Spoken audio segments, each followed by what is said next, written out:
At some point, I mean, I'm an ex-Bolshevik, and this does two things for me. One, it means that I have a lot to be guilty about. Secondly, it gives me insights into the politics and nature of the modern left, which most people don't have. One of the things that I did when I was still a revolutionary socialist was try and prevent people from exercising freedom of speech and thought. It came naturally to me. It came naturally to me because I believed that what I thought and desired was so good that anybody who disagreed with me must, by their nature, be evil and be deserving of being silenced. And this is the problem. The general left-wing belief, which is held by the elites of most Western countries now, is also a belief in their own virtue. So. And if you believe very strongly in your own virtue, and your virtue is based, it's almost a caricature of justification by faith alone. You are a good person because you hold certain opinions. Therefore, if you hold other opinions, you're a bad person. And I think that makes dialogue pretty much impossible. If you think your opponent is bad, not just wrong, but bad, why should you listen to a word he says? Well, they don't. Well, why is it then that we can't learn the lessons of history? It's not as if it's so very... You lived in Soviet Russia for a long time. You saw the outcomes of that sort of elitist view. The left have learned the lessons of history to this extent. They understand that the Bolshevik attempt failed, that the Soviet experiment was a disaster. That hasn't cured them of wanting to create paradise on earth. They've just thought, how should we do it another way? Which is how we come to Antonio Gramsci, one of the first and most intelligent communists to understand that the Soviet experiment had failed as long ago as the 1920s. He realized that the civilized working classes of Western Europe were never going to swallow this sort of thing, that there had to be a huge cultural revolution before they ever would. And his ideas took root, particularly in the big Southern European communist parties, his own in Italy, in the final years of the Soviet Empire, and began to spread out beyond the communist parties themselves into the left in general, the ideas of cultural, moral and social revolution, not by violent overthrow, not through dictatorship of the proletariat, not even through seizure or sequestration of industries and banks, but through the capture by the long march to the institutions of the television studio and the university and the newspaper office and the publishing house and the school, so that after 30 or 40 years of that, you would control pretty much the public mind, and you would be able to get pretty much what you wanted. And it's clever, and you have to concede to these people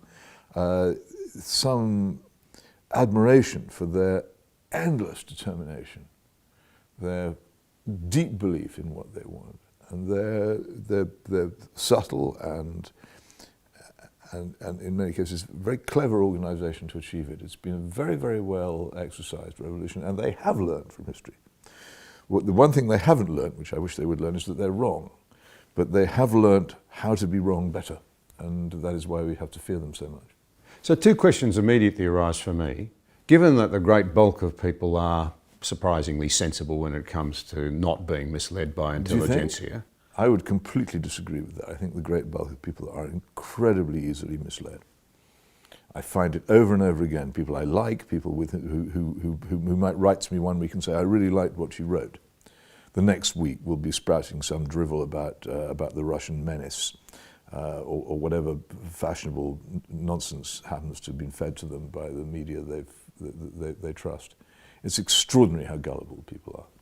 I find that a very challenging thought as somebody from a country where we pride ourselves on our pragmatism and our ability to see through bull dust. We think we do. Now, you've been to Australia quite a bit. One of the great things about thinking that you see through it is that people who think that and who pride themselves on it are often the most fantastically gullible people of all. Well, it's an interesting... It takes some nerve not to run with the crowd. I mean, I'm not given particularly to self-praise. I know my faults better than most people, and thanks to an awful lot of YouTube, I also know what I look like. Vanity is difficult in my position. But one thing I will say is that I have, maybe it's an instinct I've had since childhood, probably a gift not given to me, not a thing that I can claim any credit for, but I will not run with crowds, but most people will, and they do, and they're happier that way. Well, there's a point Jordan Peterson makes to his classes in Canada. he points out to people that statistically speaking, they might say that they would not have joined the Hitler Youth, but statistically speaking, they would have. Yeah. We would have. I would have probably. But it does still concern me, particularly in my own country. That you look at there were people who didn't. I mean, very few. Joachim Fest, I think, read this book called Not Me, mainly about his father saying, "I'm not having this," but it was extremely hard not to do. And most people did it, and just as most people wouldn't have been in the French Resistance if they'd been in France in 1942, they just wouldn't have done it. Anyway, that was part one, as a sort of plea on behalf of people in the street. They need to be more conscious of what's happening. But the second part that I wanted to drill into there is, you're very, very bright people, at least we think we have, we taxpayers in universities. Why are there not more academics? You know, if wisdom is the ability to understand consequences and courage is the ability to point them out, why are there not more academics pushing back against some of these ideas which have proven not just disastrous in practice, but as you point out, in theory as well? They don't work in theory. Communism doesn't work in theory either. Hang on a minute.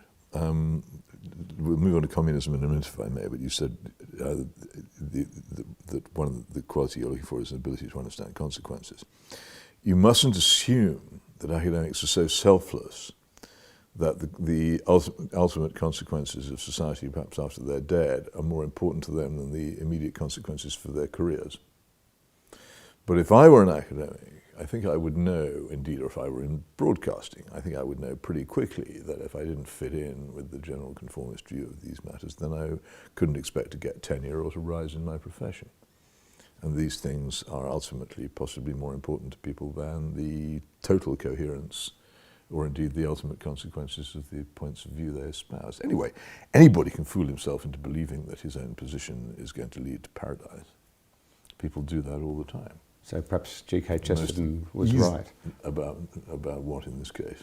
Chesterton and the others who have said similar things then perhaps were right. Stop believing in God and you'll believe in anything.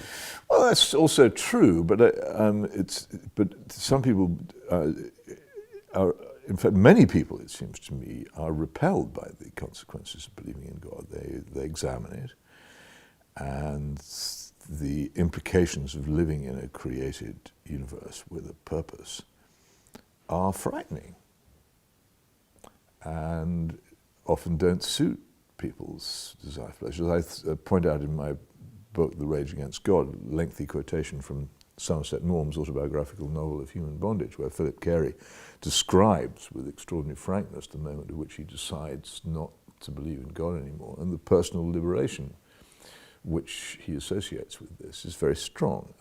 He's freed from all kinds of obligations and fears which he previously had.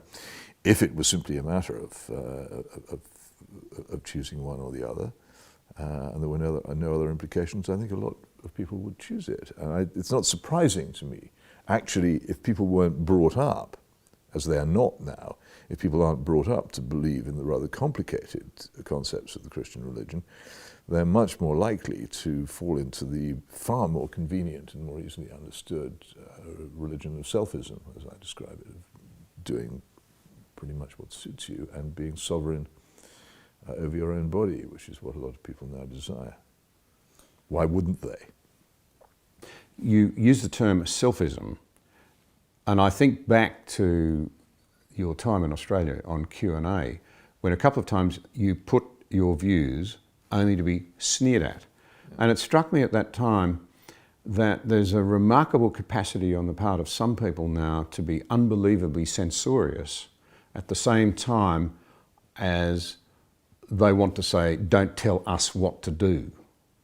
They want to tell everybody else to do. They retain that right for themselves, but they'll get an instant cheer, as one of your fellow panel members did that night, when he insists that you can't tell us what to do with our bodies.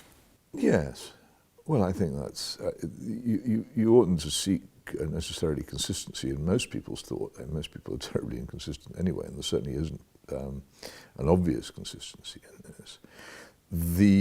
The causes which they adopt and the things for which they demand protection from criticism all have a specific characteristic, is that they're hostile to the particularly former Protestant Christian societies, I think. It's every cause which they espouse is one which isn't really compatible with one of those, and they then very cunningly, it's a sort of verbal judo where they use the strength of their opponents against them. They provoke, and this has been particularly important in the issue of homosexuality, same-sex marriage and all the rest of it, they provoke conservatives into attacking this idea so that they can then portray those conservatives as bigots who wish to make other people miserable.